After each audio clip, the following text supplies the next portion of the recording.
This video is the sixth in a series about finding your new home after age 50. I'll be talking about ways you can acclimate to a new home. Well, you finally moved into your new home. You'll be living out of boxes for a while, but hopefully all the planning and effort paid off.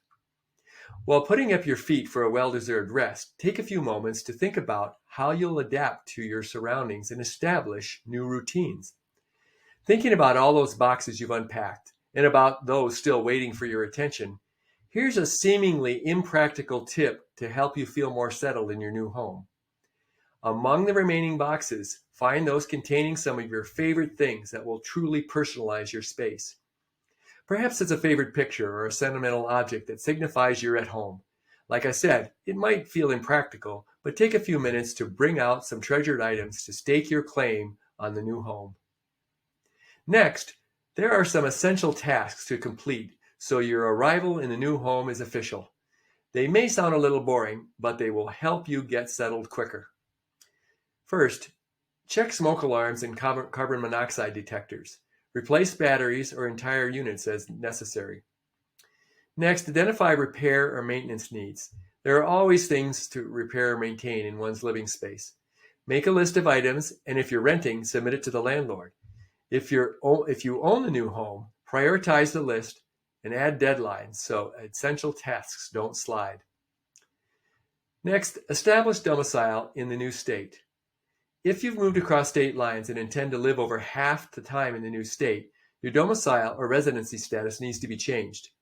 A document called Declaration of Domicile or something similar should be filed so state authorities know where you need to pay state income taxes, if any. Check on the specific rules about declaring residency in your new state. Next, register to vote in your new district. Doing this right away will avoid hassles when election day comes. Update your driver's license. Although many states allow leeway as to when you need to switch your driver's license, it makes sense to do it as soon as possible. That way you can prove you're a local resident when asked for a picture ID. Also, depending on your state, you may be able to register to vote and establish domicile during the visit to the DMV. Learn who represents you. Find out who the state and local government representatives who cover your area. And also, thinking about government, locate city and county offices. Learn about where to find City Hall, the County Service Center, the police department, and the closest fire station. Also, get familiar with the local government websites. These will have lots of essential information about living in your new area. When getting acclimated to your new home, not all the tasks are boring. You'll have fun exploring your new location. You've probably visited the closest grocery store, hardware, and discount stores. However, these may not be the ones you ultimately prefer. A Google search on stores near me will provide you with a list to check out. Make sure to stop by local businesses unique to the community that contribute to the local flavor. For a recreational angle, look for interesting coffee shops, cafes, restaurants, and bars. Also locate the local library, gyms, and outdoor spaces for activities. Aside from commercial offerings, identify the post office, parks, trails, museums, and recycling centers. If you're a churchgoer, locate the congregations in the area and find service times. Overall, when exploring, look for places where you would feel comfortable hanging out rather than always being at home. One of the biggest tasks in acclimating to your new home is making friends. Moving to a new location often means being away from established friends. For most people, feeling settled in a new place depends on making long-lasting connections with people.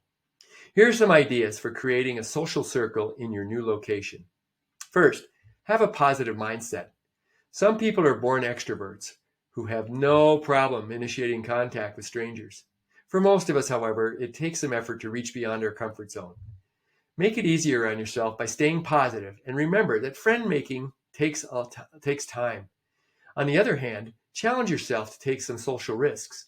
This may not always work out, but don't take it personally. Just keep trying until you start accumulating some satisfying social connections. Then, connect with people of the same age. It's usually easier to connect with people with whom we have something in common. If moving in your later years, you'll probably have built-in commonality with people of a similar age. Those moving into 55 plus communities often find connecting with others less complicated than they'd moved into an all ages environment. Look for other activities or venues with people around the same age as you. Meet the neighbors. When you arrive at your new home, the neighbors are apt to be curious about the newcomer. Break the ice by knocking on doors and introducing yourself. If no one is at home, leave a note with your name, address, and a message that you're looking forward to meeting them in person. Another idea is to host a Get Acquainted open house. Keep in touch with your old friends. With the telephone and social media, it's easy to keep in touch with your existing friends despite long distances.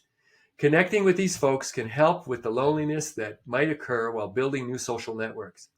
Make sure to ask old friends if they can make introductions to people they might know in the new location.